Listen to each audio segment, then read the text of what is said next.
Bloch साहब, बहुत शुक्रिया प्रोग्राम में जुड़ने के लिए। उम्मीद आप खैरियत से होंगे। बलोच साहब, सबसे पहले तो क्या फील कर रहे हैं एक साल मुकम्मल होने पर, ये बताइएगा। और दूसरी चीज़ ये कि अल्हम्दुलिल्लाह हमने देखा कि ये फ़िज़ाई लिहाज से या बदी या बहरी जंग नहीं थी, बल्कि इसके साथ साथ जो कॉग्निटिव वॉरफेयर इस्तेमाल हुआ और ख़ास तौर पर जो साइबर हमले थे, और दुनिया ने देख लिया कि अब जो है पाकिस्तान अपने से 5 गुना बड़े जो है वो दुश्मन को जवाब दे सकता है। और ख़ास तौर पर टेक्नोलॉजी में पाकिस्तान ने अपने अंदर इन्वेस्ट इतना ज़्यादा किया कि दुनिया जहाँ पर किसी और चीज़ में इन्वेस्ट करी थी, पाकिस्तान ने अपने डिफेंस सिस्टम को मजबूत किया। और फाइनली हम इस जगह पे पहुँच चुके हैं कि बिल्कुल नए जदीद तरीक़ों के मुताबिक, चाहे टेक्नोलॉजी हो, वॉरफेयर हो, फ़िज़ाई लिहाज से हो, हम लोग काफ़ी एक्टिव हैं। क्या कहेंगे सर? बहुत शुक्रिया। आई थिंक टेक्नोलॉजी की और मिलिट्री की बात जो मैं सुन रहा था काफ़ी हो चुकी। मैं थोड़ा सा एक और डायमेंशन मार्का हक का बताना चाहूंगा, और वो है डिप्लोमेटिक और geo strategic and Jio economic. तो डिप्लोमेटिक हवाले से मैं समझता हूँ पाकिस्तान का जो इस वक्त काट है या उसका जो स्टेटस है वो मिडिल पावर के तौर पे उभरा है ऊपर। क्योंकि पहले हमारे पास हम कहते थे कि हमारे पास न्यूक्लियर डिटरेंस है, जो मानता भी था इंडिया, लेकिन वो कहता था कि बिलो दी न्यूक्लियर थ्रेशोल्ड हम आप पे अटैक कर सकते हो। 2 दफा किया उन्होंने। लेकिन अल्हम्दुलिल्लाह मार्का हक के बाद हमने मुकम्मल तौर पे कन्वेंशनल वॉरफेयर में, obviously it was an air combat में भी अपना डिटरेंस को रीएस्टैब्लिश कर लिया। क्योंकि ये इट्स अबाउट द परसेप्शन। तो वो जो परसेप्शन इंडिया ने बनाया हुआ था दुनिया में और अपने लिए कि हम कर सकते हैं, उसको हमने जो है वो जमीन दोस्त कर दिया।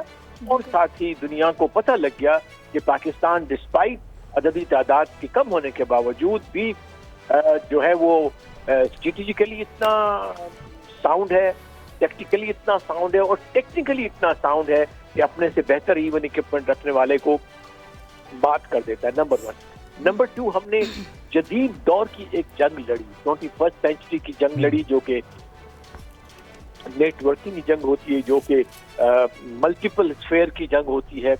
और फिर तीसरी अहम चीज जो हमें इसका मार्का हक की तरफ की वजह से कश्मीर का जो इशू है वो फिर एक दफा इंटरनेशनल एजेंडा पे टॉप पे आ गया। इनफैक्ट यूएन में भी हर जगह कि this issue has to be resolve, क्योंकि इसके अलावा हमारा कोई इशू तो इंडिया के साथ नहीं है। इसके अलावा अब तो जाहिर है एक और इशू भी आ गया है इंडस वाटर ट्रीटी का।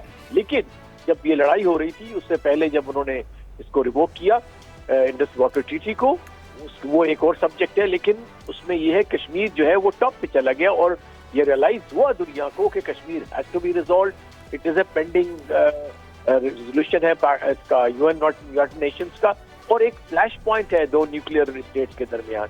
तो मैं समझता हूँ कि ये एक जियो स्ट्रेटेजिक शिफ्ट आया है मार्का हक की वजह से दुनिया में। एक जियो आई वुड से मिलिट्री शिफ्ट आया और जियो इकोनॉमिक भी होगा, इसलिए कि पाकिस्तान के लिए और एवेन्यूज खुल रहे हैं। जो पाकिस्तान और अलायंसेस का हिस्सा बन रहा है, पूरा जो वेस्ट एशिया है वो एक अलाइन हो गया है पाकिस्तान के साथ अल्हम्दुलिल्लाह। और it is entirely different ball game now for India. और इंडिया मार्जिनलाइज हो गया है इंटरेस्टिंगली, बजाय कि वो अपने आप को चाह रहा था कि इससे और उसका इनहेंस हो जाए स्टेटस, के बजाय उसका इनहेंस होने के बजाय वो उसका डिप्लीट हुआ स्टेट, उसको इररिलेवेंट कर दिया हमने इंशाल्लाह। बिल्कुल ऐसे ही जी, आज बलोच साहब सही कह रहे हैं। वैसे उन्होंने अपने पैरों पे आप ही कुल्हाड़ी मारे, और वाली जो बात है वही किया।